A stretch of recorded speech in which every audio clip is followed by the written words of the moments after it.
लिखो the above placed element can displace the above, लिखो जल्दी से पहले, the above place element can displace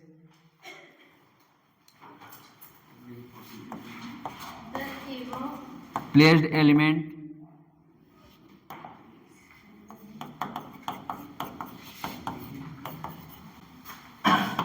the above placed element can displace below placed element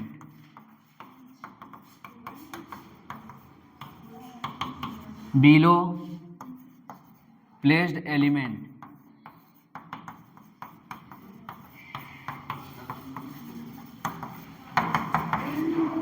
below placed element by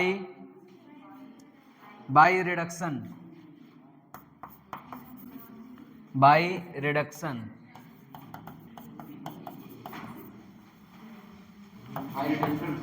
by reduction and हाँ and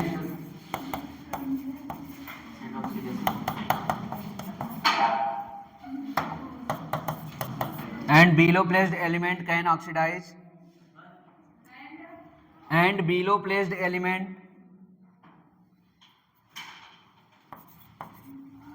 and below placed element can oxidize and below placed element can oxidize above placed element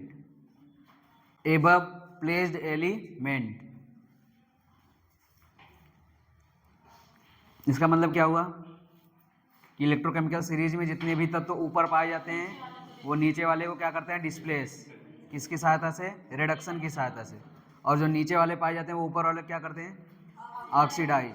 ठीक, जैसे देखो zinc copper के ऊपर होता है कि नीचे, ऊपर होता है, तो बताओ जिंक कापर को, शांति सुनो, शोर मत करो, जिंक कापर के कहाँ है, ऊपर, पहले बना देता हूँ मैं, जिंक है फिर कापर है फिर क्या है, ये 3 है तो 3 का बना दिया, जिंक कापर के ऊपर है तो जिंक कापर को क्या कर सकता है, डिस्प्लेस, किसकी सहायता से, बट कापर का रिडक्शन नहीं हो सकता क्योंकि Cu से Cu माइनस नहीं होता कभी, ये नहीं होता कभी, इसलिए ये रिएक्शन क्या होगी, गलत होगी। बट अगर कापर +2 है तब ये डिस्प्लेस हो जाएगा। जिंक कैन डिस्प्लेस या रिड्यूस I2, आयोडीन माइनस में हो सकता है, आयोडीन माइनस में हो सकता है, इसलिए ये चीज़ क्या है, सही है। अगला क्या बोल रहा है, Ag can oxidize Zn, Ag अगर ऑक्सीडाइज होगा तो खुद क्या होगा, रिड्यूस होगा, यानी Ag किस में जाएगा, माइनस में, ये चीज़ कभी हो संभव नहीं है, इसलिए ये भी क्या हो गया, गलत। बट अगर ये इसको ऑक्सीडाइज करेगा तो ये क्या बनेगा, Ag0, तो ये क्या है, सही है।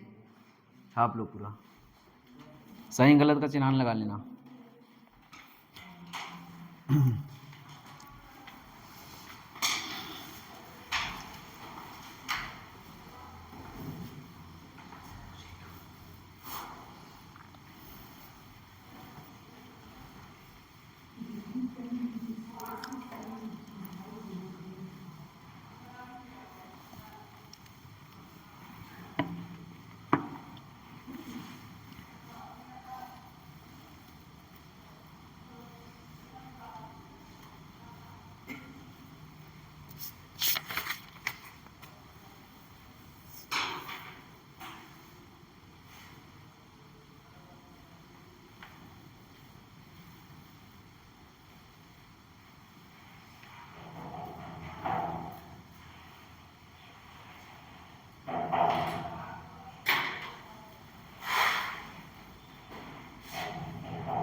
हो गया।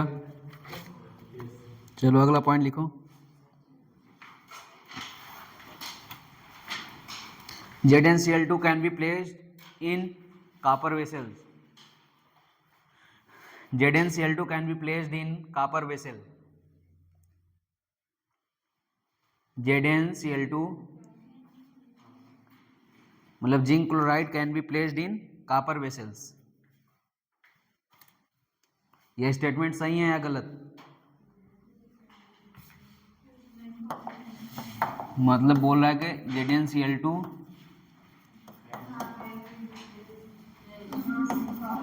Can be placed in Cu vessels. ये स्टेटमेंट सही है या गलत? मतलब एक कॉपर की वेसल्स है, इसमें हम लोग ZnCl2 को रख सकते हैं कि नहीं? जिंक कहाँ है? ऊपर। कॉपर कहाँ है? नीचे। अब कोर्स रख सकते हैं क्योंकि इस कॉपर का जो वेसल्स है ये ZnCl2 को डिस्प्लेस नहीं कर सकता क्योंकि कॉपर नीचे है ना, तो ये रखा जा सकता है। बट सही है, but CaCl2 can not be placed in zinc vessels, क्योंकि अगर जिंक का कंटेनर रहेगा, इसको फिगर बनाना है, तुम लोग को फिगर को बनाना है, ठीक है। जिंक का कंटेनर रहेगा, इसमें अगर हम लोग CuCl2 को भरेंगे तो जिंक का कंटेनर Cu को क्या कर देगा? डिस्प्लेस कर देगा, तो ये रखा नहीं जा सकता। बना लो ये।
एक minute,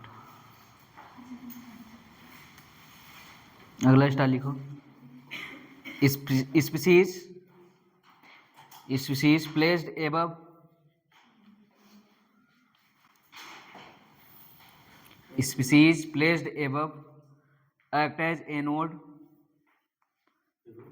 act as anode species placed above act as anode and placed below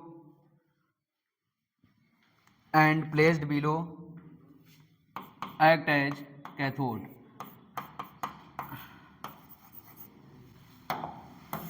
And placed below act as cathode. जैसे हमारे पास केवल ऐसे लिख दिया Ag silver and aluminium cell, ठीक है। तो जो ECS में जो ऊपर रहते हैं वो किसकी भांति व्यवहार करते हैं? एनोड की भांति, और जो नीचे रहते हैं वो कैथोड। तो बताओ इसमें एल्युमिनियम ऊपर रहता है कि नीचे? देखो मैंने हमेशा पढ़ा है कि लेफ्ट साइड वाला एनोड होता है और राइट साइड वाला कैथोड, बट ये कन्फ्यूजन के लिए ऐसे दिया है, ठीक है। हमको समझदारी दिखाना ये है कि अगर ये ऊपर है तो ये किधर लिखा जाएगा? बताओ एनोड पे क्या होगा? ऑक्सीकरण यानी Al से Al+3, फिर साल्ट ब्रिज, फिर सिल्वर Ag+ से Ag। ये हो गया कंप्लीट सेल रिएक्शन। लिख लो।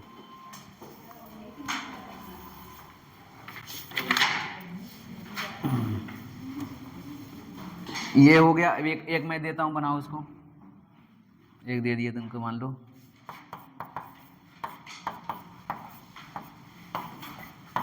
ये दे दिया, ये मैग्नीशियम है।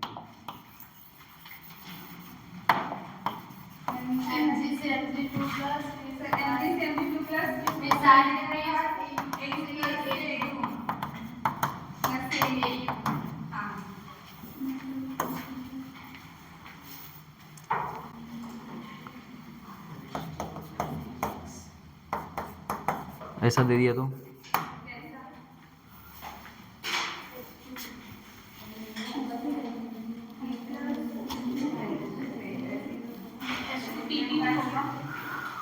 एल्युमिनियम हाइड्रोजन के ऊपर है कि नीचे? ऊपर है, तो ऊपर वाला कैसी बात व्यवहार करेगा? Al+3, फिर साल्ट ब्रिज, फिर H- और Pt। तो कुछ भी दे सकता है, Mg को इधर भी दे सकता है, Au को उधर भी। हमको बस ये ध्यान रखना है कि अगर ये ऊपर है तो कहाँ आएगा? लेफ्ट साइड, और ये नीचे है तो राइट साइड। और ऊपर वालों का क्या करना है? ऑक्सीडेशन। नीचे वालों को क्या करना है? रिडक्शन। और आयन कैसे रखना है तुमको कहाँ से पता चलेगा? इलेक्ट्रॉनिक विन्यास अगर तुम पढ़े होगे तो समझ में आ जाएगा कितना आयन रखना है। क्या? चलो, अब मैं कुछ चीज़ें लिख रहा हूँ, बताओ वो सही है कि गलत है, और गलत है तो उसको सही करके दिखाओ। सही है तो कोई बात ही नहीं।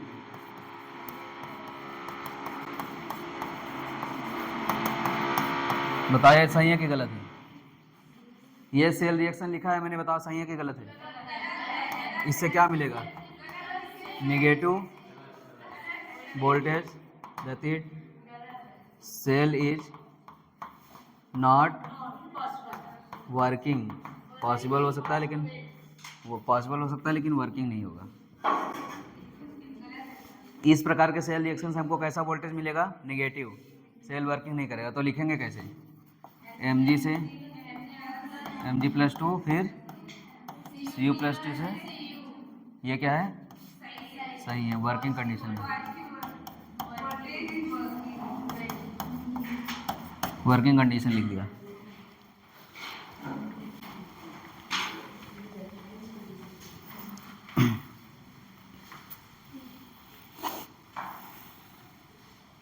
हो गया? छापो जल्दी जल्दी जल्दी छापो।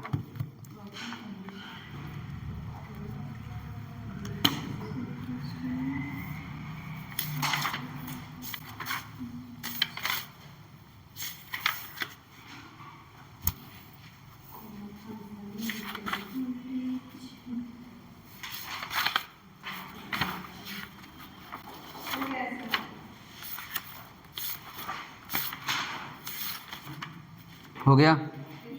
एक स्टार लिखो। The species placed below, star है। द स्पीसीज प्लेस्ड बिलो, कोष्टक में लिखना हायर SRP। हायर SRP, जो नीचे हैं उनकी SRP कैसी है? द स्पीसीज प्लेस्ड बिलो, कोष्टक में लिखना higher SRP। Deposited first at cathode. The species placed below, कोष्टक में लिखना higher SRP। Deposited first at cathode. Deposited first at cathode, first at cathode in electrolysis. In electrolysis, in electrolysis. Electrolysis का मतलब electric के द्वारा किसी चीज को क्या करना? तोड़ना। ठीक, जैसे अगर हमारे पास विलियन में जिंक है, जिंक+2 और कॉपर+2, दोनों का इलेक्ट्रोलाइसिस हो रहा है, तो सबसे ज़्यादा डिपॉजिट कौन होगा? Zn की कॉपर। तो यहाँ पे क्या लिखेंगे? Cu+2 is more deposited at cathode because SRP of Cu+2 is higher than Zn+2। Then, ये देन है और ये देन है, ध्यान रखना। Then Cu+2 is more reduced on कहाँ? कैथोड। लिख लो। जब आएगा क्वेश्चन थ्योरेटिकल तो रीजन सहित पूछता है, तो यहाँ रीजन लिखा है इसका कि क्यों ज़्यादा कॉपर रिड्यूस हो रहा है। यहाँ 3 तीर दिखाते हैं।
हो गया।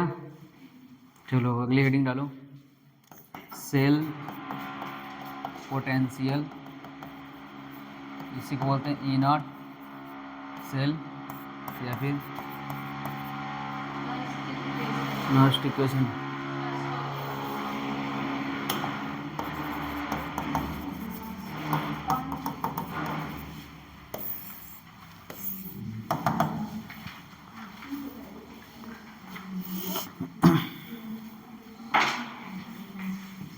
ये तुम्हारा हेडिंग है।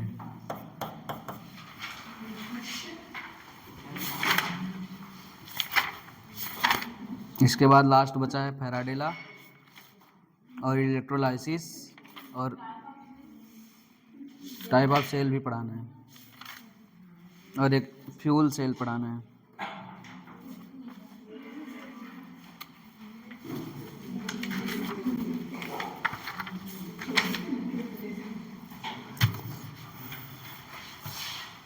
लिख लिए?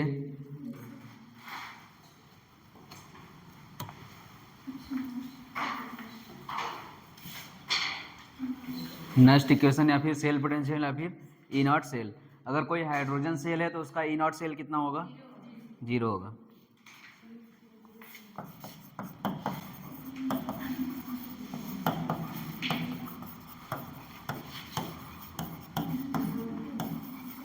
मतलब हम लोग एक बैलेंस सेल रिएक्शन लेते हैं, मान लिया A प्लस बी से क्या बना C प्लस डी, इसको बैलेंस कर दो। यहाँ क्या लिखेंगे? M1 M2 N1 और N2। एक बैलेंस रिएक्शन ले लिए, कोई भी रिएक्शन हो सकती है, वो बाद में भी पता चल जाएगा। पहले यहाँ तक लिखो, उसके बाद एक लाइन लिखवाऊंगा, लिखना।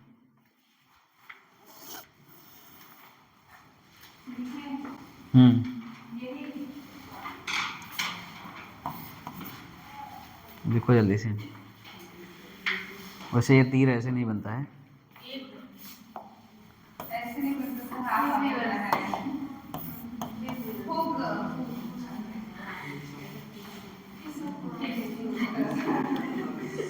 क्या?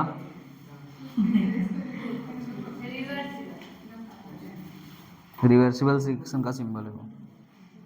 हो गया? अब एक लाइन बोल रहा हूँ, लिखो। Gibbs equation for this reaction from thermodynamics. Gibbs equation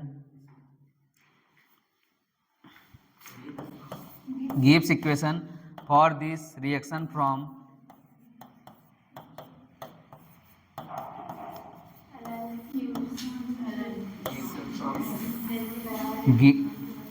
Gibbs equation for this reaction from thermodynamics। ये क्या होती है?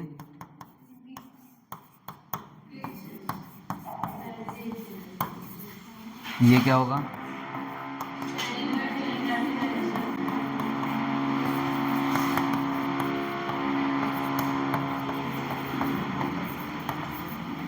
बताओ ये क्या है?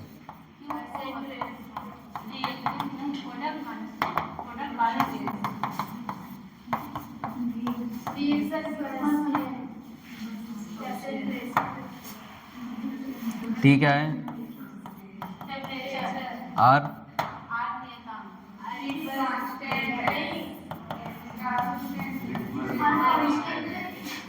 रीडबर्ग बोल दो या फिर गैस कांस्टेंट बोल दो।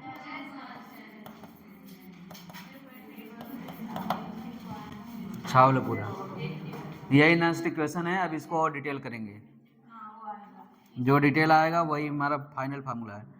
ये तो थर्मोडायनेमिक वाला फार्मूला लिए, यहाँ से क्या बनाएंगे हम लोग? Next equation. नेक्स्ट इक्वेशन जो आएगा वो ई सेल के बराबर, ई सेल, इस पे भी बहुत सारे क्वेश्चन आते हैं।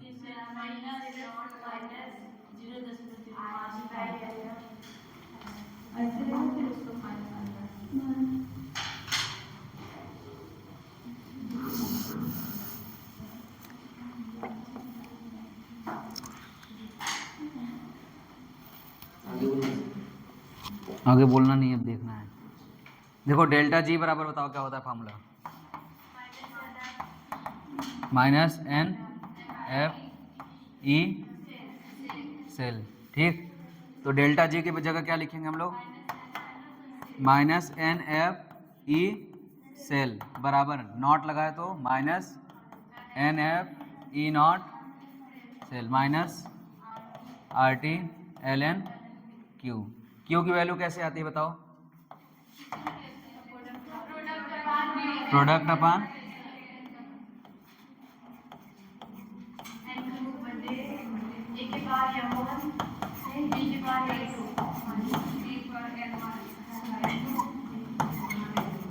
ऐसे आता है ना। प्रोडक्ट का कंसंट्रेशन के पावर क्या है? प्रोडक्ट का स्टोइकियोमेट्री। अब देखो यहाँ से एन एफ को हटाओ, एन एफ को कॉमन लोगे तो बताओ यहाँ क्या बनेगा? माइनस ई सेल बराबर माइनस ई नॉट सेल, फिर minus R T by n F into L N का क्या? क्यू। माइनस क्या लेंगे? कॉमन, तो यहाँ बताओ क्या आएगा? ई सेल बराबर E naught cell plus R T by n F L N Q. यहाँ तक लिखो पहले, लिखो पहले उसका सिंबल में लिखना है ना, वैल्यू में लिखना है। लिखो जल्दी जल्दी। एक मिनट, हम लोग गलत लिखे हैं। यहाँ पे प्लस है, यहाँ पे क्या आएगा? माइनस आएगा। अब देखो आर की वैल्यू, अब यहाँ से बताओ आर की वैल्यू और टेम्परेचर कितना लेना है हमको, और एफ फैराडे का वैल्यू, और एन क्या होता है? एन क्या होता है? नंबर ऑफ इलेक्ट्रॉन ट्रांसफर्ड, मतलब एक रिएक्शन जो हो रही है उसमें जितने भी नंबर ऑफ इलेक्ट्रॉन एक्सचेंज हो रहे हैं बैलेंस करने के लिए, उसे क्या बोलते हैं? एन। और जूल पर मोल केल्विन में लेना है तो 8.341 जूल पर मोल। हाँ ये वाली वैल्यू लेंगे इसमें। टेम्परेचर कितना लेना है हमको? 25 डिग्री सेल्सियस यानी 298 केल्विन। फैराडे नीयतांक कितना था? 96,500। ये क्या होता है? नंबर ऑफ इलेक्ट्रॉन एक्सचेंज लिखते हैं, एक्सचेंज इन बैलेंस्ड रिएक्शन।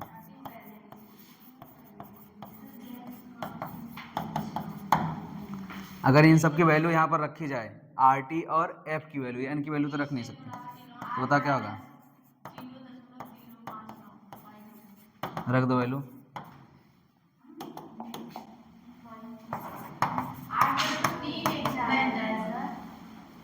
हाँ उल्टा लिख दिया, 3 1 4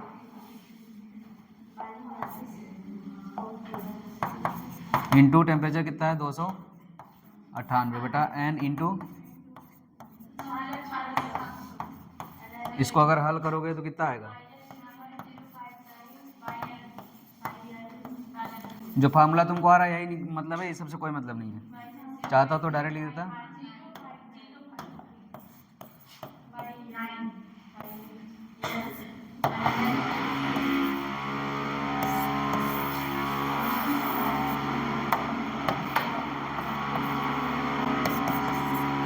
बाकी और किसी से कोई मतलब नहीं कैलकुलेशन से, यही लिख लो बस।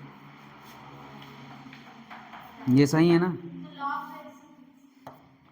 क्या लॉग की भी हाँ, एक मिनट, ये वैल्यू तब आएगी, ये वैल्यू तब आएगी जब यहाँ पे लॉग क्या करेंगे, 10 करेंगे।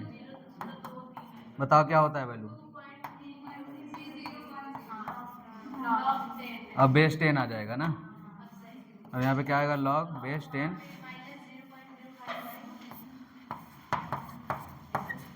लिख लो। लॉग बेस 10 की वैल्यू आसानी होगी निकालने में हमको।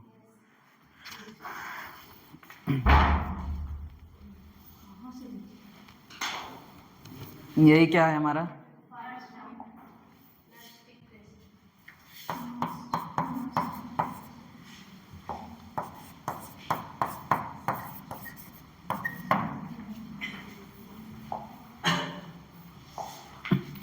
और ऊपर और नीचे करना है क्या, ऊपर से वो तो लिखे ही हो, यहाँ से लिखो पूरा कंप्लीट।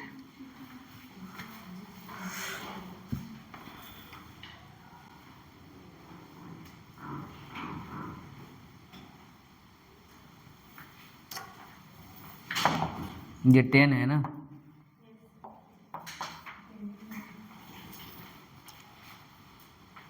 जल्दी लिखो फटाक से।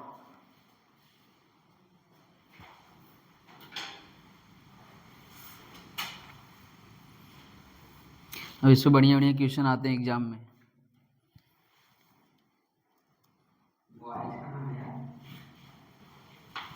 कितने ही हैं, कब से गया? रितेश तो अभी निकला जस्ट। श्रवण कहाँ है जी, वो तो आया ही नहीं क्लास में, क्लास में है? अब विशाल भी नहीं आया।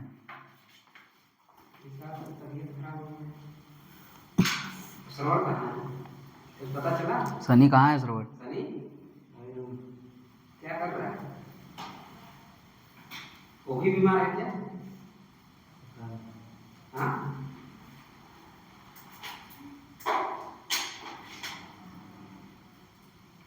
इम्पोर्टेंट टॉपिक छोड़ते हैं। लास्ट क्वेश्चन ही नहीं पढ़ रहे तो लास्ट क्वेश्चन है ना।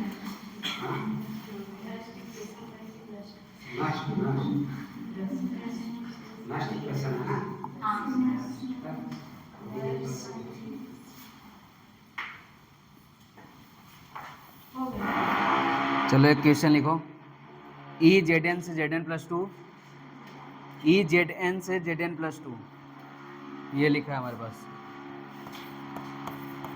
जिंक का ऑक्सीडेशन हो रहा है, ठीक, ये हमको निकालना है। तो बताओ ये पूरी सेल रिएक्शन लिखी है कि हाफ सेल रिएक्शन लिखा है? हाफ सेल रिएक्शन क्यों लिखा है?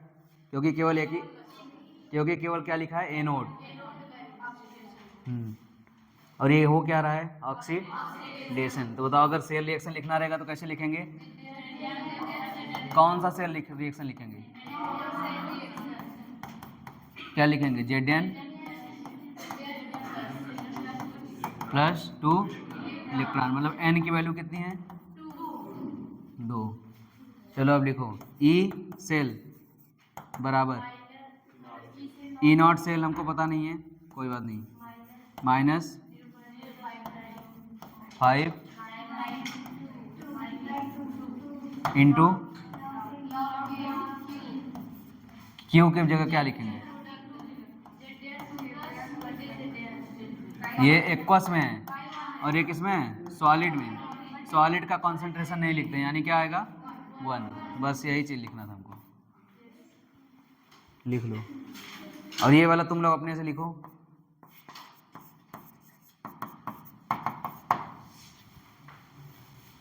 बाद में फिर ये Zn प्लस 2 का कंसंट्रेशन दिया रहेगा तो यहाँ से वैल्यू रख के आ जाएगा।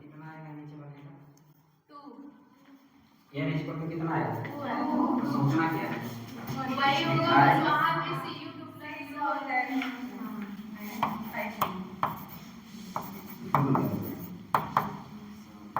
बताओ कौन सी रिएक्शन है ये,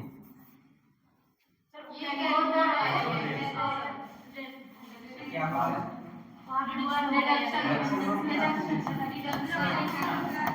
कितना इलेक्ट्रॉन,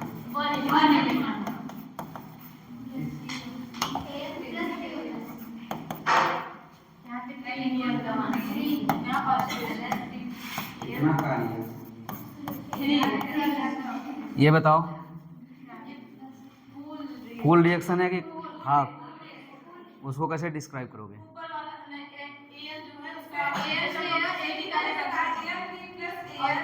उसका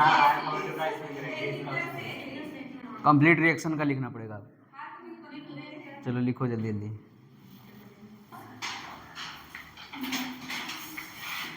लिखो खटाखट, टाइम नहीं लगना चाहिए। और कौन गया है क्वाइस में? हाँ सरवर और कौन गया था? विशाल। दो लोग गए। कब आए? बहुत लोग गए हैं।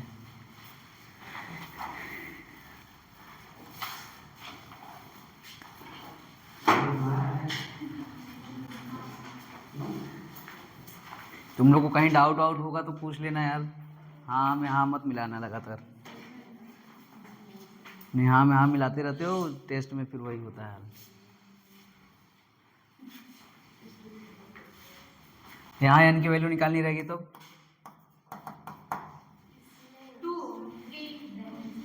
2 की 3। पहले रिएक्शन लिखो, उसको बैलेंस करो।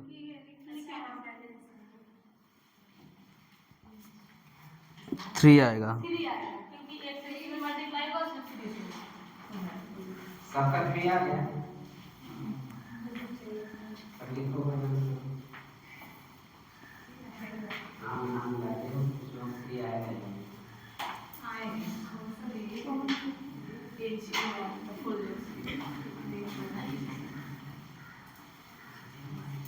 यार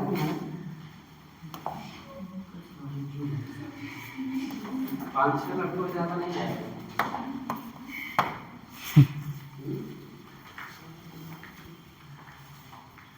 एन की वैल्यू निकालना जानते हो कि नहीं? कैसे निकलता है? सबसे पहले रिएक्शन को बैलेंस करना होता है, विदाउट बैलेंस से नहीं आएगा। और रिएक्शन बैलेंस करना जानते हो?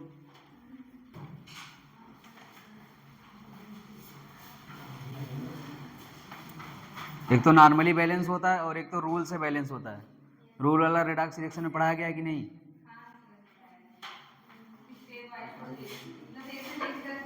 हाँ चलो बताओ इसका क्या आया है?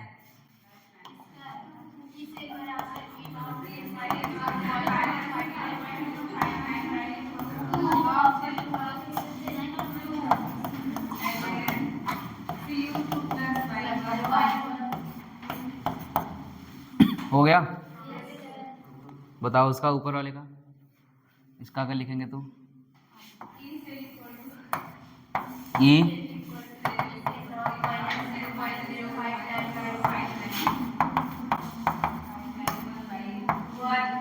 1। अब बताओ वहां पे प्रोडक्ट क्या बन रहा है? लॉग का जो Q का वैल्यू है वहीं पे उसमें थोड़ा सा दिक्कत है, रिएक्शन लिखनी पड़ेगी। Ag प्लस प्लस 1 इलेक्ट्रॉन से क्या बन रहा है? Ag। प्रोडक्ट जो बन रहा है वो सॉलिड में बन रहा है, यानी ऊपर एक और नीचे क्या आएगा? Ag plus. ऊपर जो किया होगा उसका गलत है। इसमें अगर लिखना है तो E सेल बराबर E naught cell minus 0.0591 upon 3 into log AL plus 3/1। Last वाले का थोड़ा लिख लेते हैं उसको थोड़ा सा। क्या है? E Ag से AL, जबकि लिखा कैसा जाना चाहिए, रिएक्शन कैसा लिखा जाना चाहिए? AL प्लस Ag प्लस से AL प्लस 3 प्लस Ag, ऐसे लिखा जाना चाहिए। ठीक, रिएक्शन को बैलेंस करना है। यहाँ पे 3 आयन का बैलेंस हो रहा है, यहाँ पे 3 का मल्टीप्लाई और 3 का मल्टीप्लाई। 2 कहाँ करेंगे? हो गया, बैलेंस्ड है। n की वैल्यू 3 इंटू 1 बराबर 3। अब लिखो E सेल बराबर E naught cell minus 0.0591 upon 3 into log AL plus 3 AG plus square square कहीं आएगा 3 का, यहाँ 3 का स्क्वायर भी देना है ना स्टोइकोमेट्रिक कोफिशिएंट से। ये थोड़ा सा सही था, बस ये लिखना अभी सिखा रहे हैं, सवाल तो डाटा के हिसाब से बाद में सॉल्व करेंगे, अभी पहले उसको लिखना जान लो। लिखना जान गए कुछ भी आएगा लिख लोगे, कोई भी रिएक्शन दे रिप्रेजेंटेशन दे तो लिख लोगे कि नहीं, किसी को कोई डाउट? क्योंकि अगर लिखना नहीं सीखे रहोगे तो फिर सवाल भी नहीं लगा पाओगे। तो एक तड़कता भड़कता क्वेश्चन लिखो, डाटा वाला नहीं है, बस लिखना है अभी हमको। लिखो equation for calculation of electrode potential of hydrogen electrode. Equation for calculation of electrode potential, equation for calculation of electrode potential of hydrogen electrode, equation for calculation of electrode potential of hydrogen electrode, hydrogen electrode, ठीक है। मतलब एक hydrogen electrode है, उसका cell equation cell potential निकालना है हमको। Reaction दी है 2H प्लस 1 इलेक्ट्रॉन से क्या बनेगा ये H2। देखो रिएक्शन बैलेंस है कि नहीं, यहाँ 2 इलेक्ट्रॉन होगा, बैलेंस है ना। N की वैल्यू कितनी है 2, हमको क्या लिखना है E सेल। हाइड्रोजन के लिए E0 की वैल्यू कितनी होती है 0, यानी अब क्या है यहाँ पे क्या लिखेंगे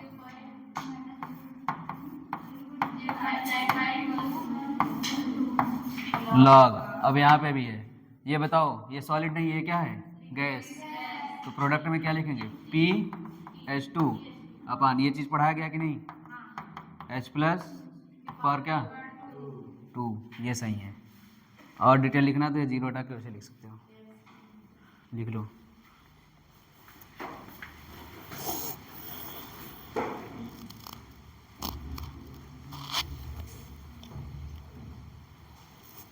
बाकी अब तुम लोग सब लिख लोगे। लिख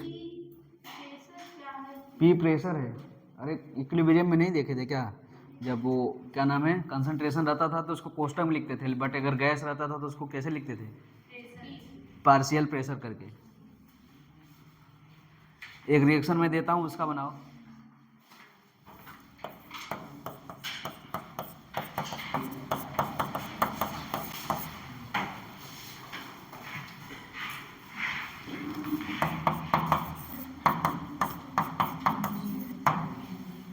इसका लिखना है तुमको,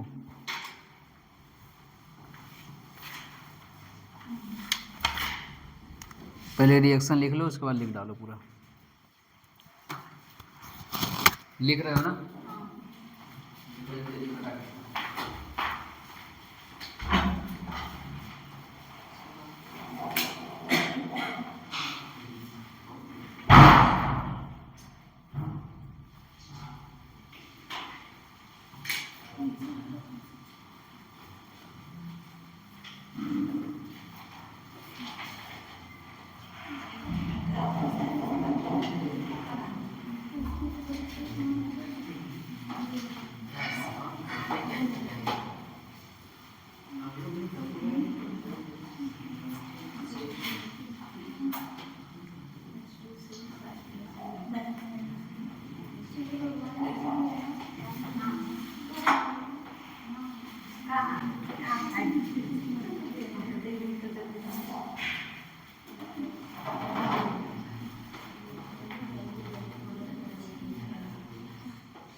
हो गया कि कैसे लिखिए बताओ फिर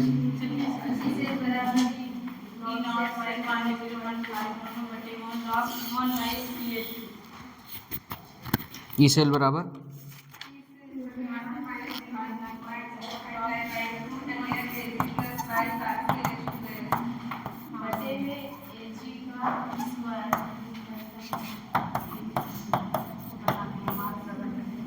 इलेक्ट्रॉन कितना ट्रांसफर हो रहा है, रिएक्शन लिखना पड़ेगा उसके लिए। ये सही लिखा है ना, H2 से Ag plus 2H plus plus Ag 2 लिखना पड़ेगा। अब n की वैल्यू कितनी आएगी, 2, यानी यहाँ पे क्या आएगा 2। इसको थोड़ा नीचे करते हैं।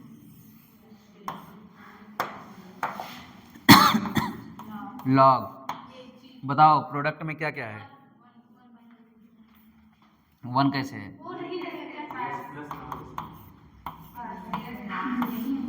अपान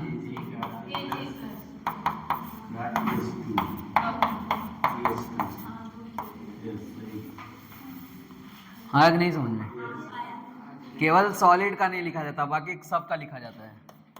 सॉलिड और लिक्विड का नहीं लिखते, सॉलिड और लिक्विड का कंसंट्रेशन एक मानते हैं।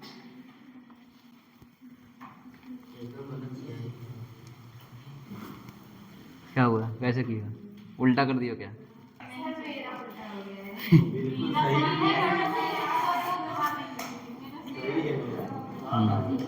अब डाटा वाले क्वेश्चन करते हैं, अब डाटा आएंगे। नेक्स्ट डे नहीं, 2:15 तक बैठे रहो शांति से, 2:15 तक बैठे रहो, 15 मिनट और। चलो लिखो क्वेश्चन, क्वेश्चन लिखो। If a silver wire is dipped in, if a silver wire is dipped in, इस टाइप के क्वेश्चन आते हैं नीट में, अलग ही हट के क्वेश्चन देगा कि एक सिल्वर वायर को पता नहीं क्या कहते हैं। If a silver wire is dipped in 0.01 molar concentration of Ag plus ion, if a silver wire is dipped in 0.01 molar concentration of 0.01 molar concentration of Ag plus ion, Ag plus ion, calculate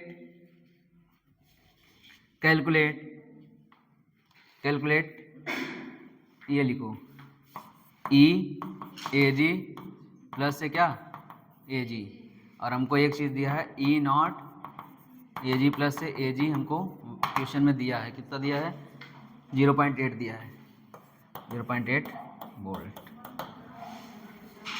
ये हमको दिया है, और ये निकालना है, ये find करना है। कंसंट्रेशन कितना है 0.01 मोलर, जल्दी से करो।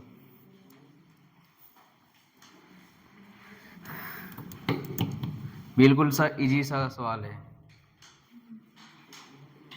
अब सबसे पहले तो नस्ट इक्वेशन बनाना जानते हो ना, ये दिया है, अगर नस्ट इक्वेशन बना लिए तब हो जाएगा क्वेश्चन आराम से। नस्ट इक्वेशन बनाओ सबसे पहले जो दिया है, इसीलिए मैंने इतना बनवाया ताकि एकदम उसमें वो हो जाए, प्रैक्टिस हो जाए। जितना भी आंसर आए, क्या log 10 की पावर 1 कहाँ आएगा, log 10 की पावर 2 आएगा, और 100 log 100 का मान होता है 2, log 10 का मान 1, log 100 का मान 2, और log 1000 का मान कितना होता है 3, log 100 का मान 2। हाँ, log की वैल्यू लिखो, log की वैल्यू लिखवानी है क्या?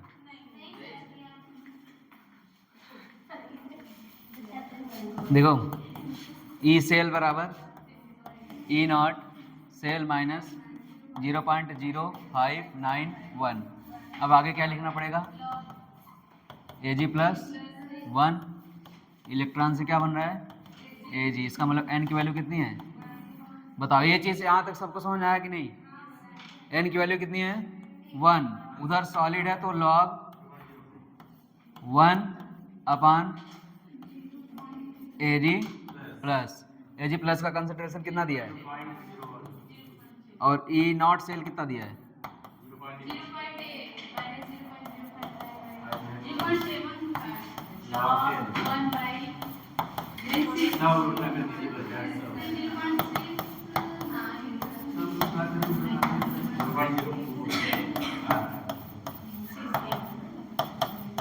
इसकी वैल्यू कितनी होगी, समझा देता हूँ। देखो लॉग का रूल होता है 1 × 10 पावर क्या स्क्वायर है 100, स्क्वायर कहाँ आता है आगे, और 10 का वैल्यू कितना होता है 1, तो 2 आ गया। तो देखो 0.8, इसमें 2 का मल्टीप्लाई करो, 2 1 का 2, दोनों 18, एक हाथ से 2 पंचे 10, 1 11, इतना घटा दो आ जाएगा आंसर। घटाओ इसको आंसर में 0.6, उसके बाद रुक जाओ कैलकुलेशन करने दो। वोल्ट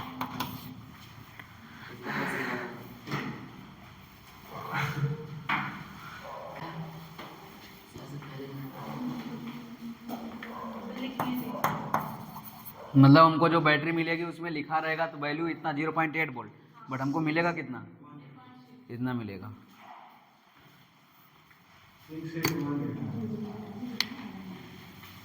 और वो भी इतना तब मिलेगा जब टेम्परेचर कितना होगा 25 डिग्री सेल्सियस। रूम का टेम्परेचर बढ़ा घटा तो ये भी वैल्यू बढ़ घट जाएगी। इसलिए ठंडी में देखो बैटरियाँ क्या हो जाती हैं, स्लो हो जाती हैं, क्योंकि टेम्परेचर क्या हो जाता है लो। टेम्परेचर कहाँ है, ऊपर है ना, तो टेम्परेचर घटेगा तो बैटरी का पोटेंशियल भी क्या होगा,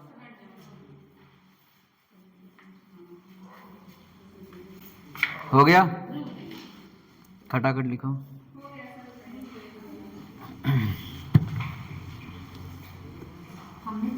हाइड्रोजन का अगर प्रेशर नहीं दिया है तब क्या लोगे,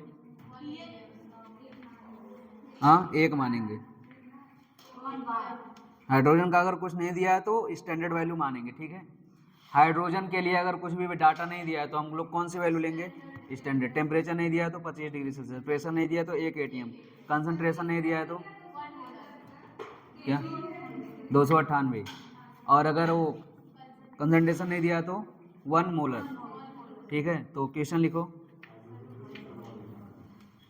लिखो a hydrogen electrode is dipped in a buffer solution, a hydrogen electrode is dipped in a buffer solution of a hydrogen electrode is dipped in a buffer solution of pH बराबर 3 of pH बराबर 3 of pH बराबर 3। Calculate calculate calculate its potential, calculate its potential. ये question अगर NEET में आ जाएगा तो तुम लोग छोड़ दोगे, क्यों, क्योंकि इसमें बोल दिया है बफर सोल्यूशन। बफर शब्द केवल और केवल भय के लिए लिखा है। अब देखो पीएच बराबर क्या होता है, minus log H plus ion. PH की वैल्यू कितनी है, minus log H plus ion, तो एच प्लस की वैल्यू कितनी आएगी 10 की पावर -3। बस, और क्या दिया है हमको, हाइड्रोजन इलेक्ट्रोड दिया है ना, हाँ ठीक है। 2H प्लस प्लस 2 इलेक्ट्रॉन से क्या बनेगा H2, N बराबर क्या आएगा 2। तो बताओ E बराबर E नॉट सेल क्या हो जाएगा 0 माइनस अपान इंटू P, बस अब कर लोगे कि नहीं। ई सेल बराबर 0 इंटू लॉग, जब कुछ ना दिया रहा तो क्या लेंगे 1, और इसका वैल्यू कितना दिया है 10 पावर -3 का क्या होल स्क्वायर। अभी हल करो, -0.0591 अपान 2 into log base 10 into 10 power 6, 6 आगे आएगा,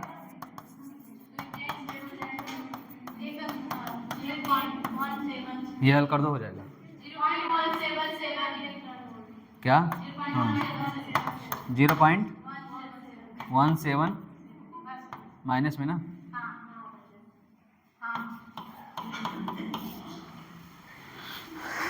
लिख लो। कैलकुलेटर से कर रहे हो क्या तुम लोग,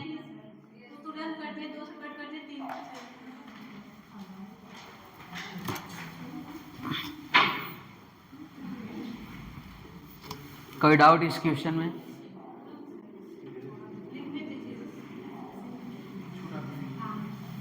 पूरा पूरा क्वेश्चन यहीं पे है। और नीचे करेंगे। छोटा कर। बस ये पूरा कंप्लीट क्वेश्चन है। अब इसमें नीचे ऊपर क्या करें? नहीं, 6 मिनट और। 6 नहीं 5।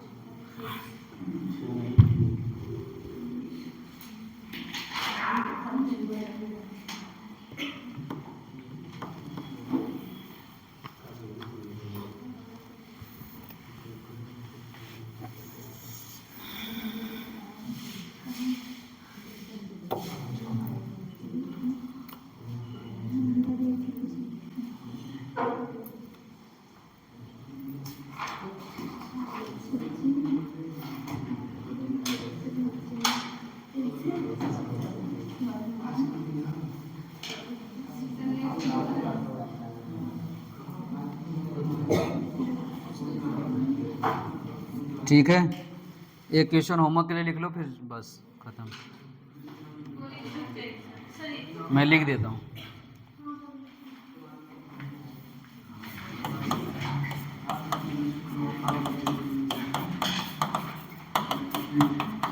नेक्स्ट इक्वेशन बना लोगे?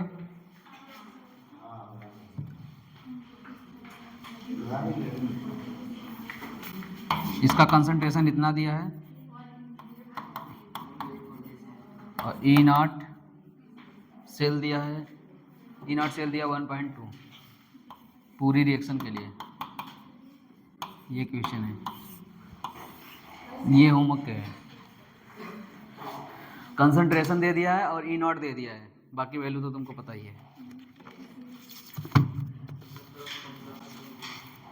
मुलाकात होगी मंगलवार को।